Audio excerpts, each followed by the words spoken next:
butcher, ito pala yung beef tenderloin. Pakita ko sa inyo paano ko iwain. Mali, titrim ko lang siya. Trim ko muna yung mga matitigas na part.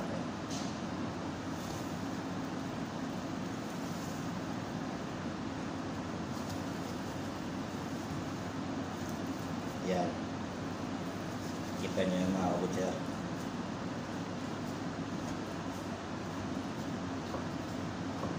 Ganyan ang order ng customer. Sunod ko rin to.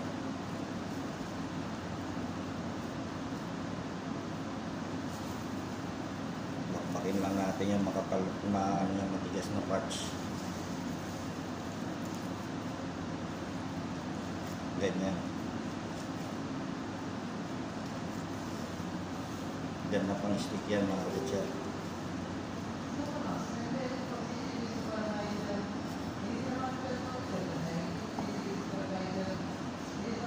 Napakalambot na karne yan mga butcher. Grabing lambot. Ganun.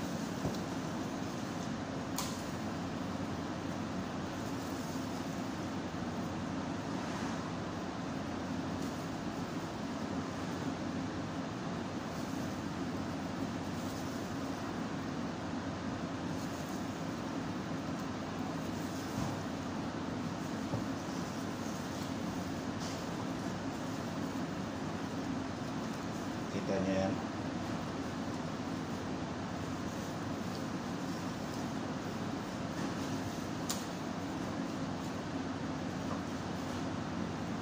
Bali 1 inch yung kapal niyan mga butcher.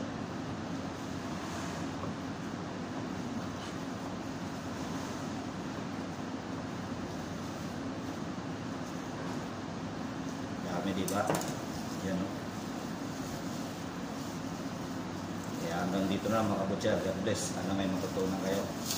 Okay?